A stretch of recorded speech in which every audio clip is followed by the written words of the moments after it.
don't be embarrassed. Hey guys, so tonight's video, we wanted to talk about some things because we get some messages sometimes, and it's from people who live here in Korea, and they are talking about how they've been wanting to make friends and how it's been really hard for them, and how we have made friends here, and asking those types of questions. And for people who are coming in, they ask us like how they will make friends when they're here. Because to be honest, it's actually really hard. Strangely really hard to even just like meet. Well, not even meet people, but just like meet people who like you want to keep meeting. Yeah, those consistent connections. Yeah. I think it's really difficult.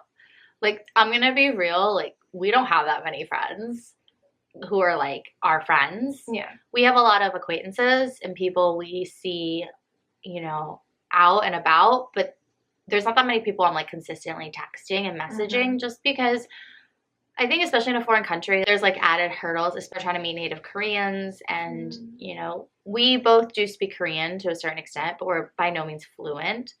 And that's something we're both working on, but it's not something that can just happen instantaneously overnight. So to meet like real Korean people who, you know, can communicate on that level is sometimes really difficult. Well, and it's just like also both Koreans and foreigners, when both of those groups like look at foreigners, a lot of times it's just seen as like the foreigners here are just temporary. They're gonna leave in like a year or 2 or maybe 3, but like they're not here forever. So what's really the point of putting in all the work to become like really close? And that's sometimes how you feel with other foreigners too, because a lot of foreigners you meet, they'll be like, oh, I'm actually leaving in 6 months. Like, my contract's over, I'm gonna go home. And then you're kind of like, well, I'm still here. I put in the work just to know them for 6 months, because I know myself, like once they're not here anymore, I'm really bad at like texting or FaceTiming or anything like that. So once someone's gone from where I'm at, it's hard to keep in constant communication, especially because there's time differences now. Yeah, the time difference is really hard. And distance, and they're just not as I have enough trouble keeping up with my family. So. That's true. What a lot of people don't realize is that you're going to be alone a lot. And especially for people, I know so many people who like found themselves in a relationship, were fully committed to their relationship, and they realize when they break up, all their time with this one person, and now they realize that they're alone, and they're stuck now in a foreign country, no friends, because they were just devoted to their significant other. They're really sad, and then basically they get really depressed, and then they just start waiting to go home. They're just counting down until their contract is over. And to me, that's so sad, because it's like there was so much to enjoy. And, you know, I'm not saying like you shouldn't be in a relationship when you're here, because like go for it. So focused on this one person that suddenly when they're gone, you feel as if there's nothing left here. And in that case, I feel that that's just something people need to be aware of when they're coming, because I've actually met a few people like that. And I've met people who've moved to Korea for their significant other, and then they've broken up, and then they just found themselves in Korea. What do I do now? Yeah. And it's really not that uncommon. It just thought it'd be interesting to share, because I didn't really realize, maybe it's just the people I've met, but I didn't realize like how often that happens. Yeah. Especially just the few years I've been here, and like the foreigners I meet, and I hear these stories, and then I'm just like, wow, like I've heard this before. But I think it's also like an opportunity to grow, and being okay with being alone is, I think, something that everyone should be able to do. Yeah. When you come here, you can like really, it'll help you like find yourself. It is really hard, and you have to have different things like readily available to you that you know can like help you whenever, so you don't get to like a place where you're just feeling like I just can't wait to go home, and then it's just, what's the point? You're just like wasting time. Yeah. How me and Payton met, and how we met, honestly, our core group of friends, is we all started together in Epic, and we just like kept in constant communication, because we're the only people that we kind of like knew about each other's experiences. So when you have that shared experience, it like really helps you.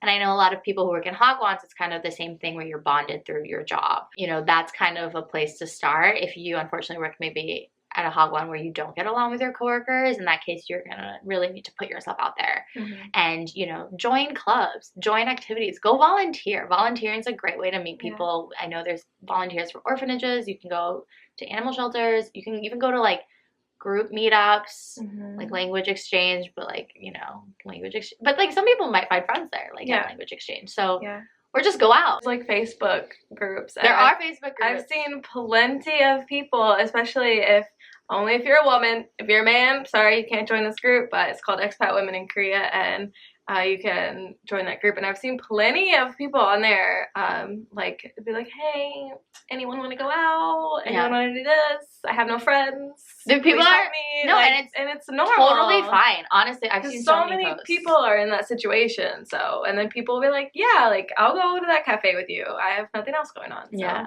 And yeah, there's a ton of people on there, especially like if you're married, if you're coming here married, I think sometimes it's hard for married couples to find friends like that. And so they'll post like, hey, I'm married. Are there any other married couples who maybe want to hang out? People with kids. Because so their kids can also make some friends.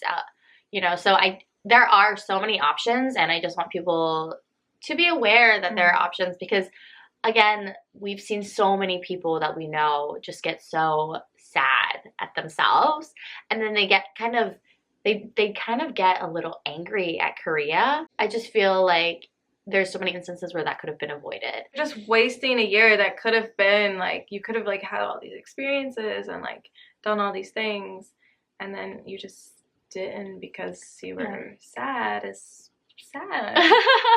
Sad. And I think also another thing I want to know is sometimes now that we work in Hagwons, I can see a Hagwon environment's a little bit different than working at Epic, because in Epic you're alone as the only foreign teacher. So you're like additionally more alone maybe in that sense. So you're like really just like by yourself.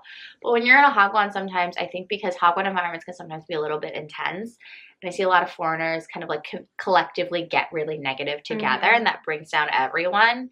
And then sometimes there's like people who just, you know, like, it's not for that. I'm not saying it's for us either, to be honest, but like we can get through it. Yeah. You know, we treat it as our job, but some people can't. They thought they would like enjoy it a lot more. And so that gets them really down. And finish your contract, but don't just like wait for day to day to pass by. Go out and enjoy yourself. The weather's getting nicer. So finally. Do you think social media really comes into play here? And again, there are honestly times where I'm like, wow, like I used to have so many friends. I'm still really busy, and obviously we have our channel, so actually we're really busy most of the time. But like also if you work at a Hagwon, like you'll be busy. So then you have like the weekend and you can figure out what to do. You know, we just wanted to make a little PSA because we've been getting these messages, like, just really, like, they hurt my heart a little bit when people are like, I don't even know what I'm doing here. It feels like I'm passing by the days, and I don't want anyone to feel like that ever, anywhere, especially in, like, moving to a foreign country. Like, you did that. You did a lot to do that. It takes a lot of courage. Right. And even if you're just like, I'm done, I'm going to leave, enjoy your time while you're here. Oh, basically, it's hard, but, you know, you just got to try to make the best of it. You can do it. I really do think Facebook is a great there is so many that are like, let's grab coffee. Like, anyone in this neighborhood, anyone live here. Yeah. And people respond, so don't be shy. And I've seen some of them where they make me sad. They're just like, I'm so embarrassed to even have to do this. It's like, don't be embarrassed. Anyways, guys, I hope that was helpful. Let us know in the comments if, like, how you have maybe made friends and made some connections, because I think that would really help a lot of people to see that. And in the meantime, don't forget to like, comment, and subscribe. I'll see you in the next one. Bye.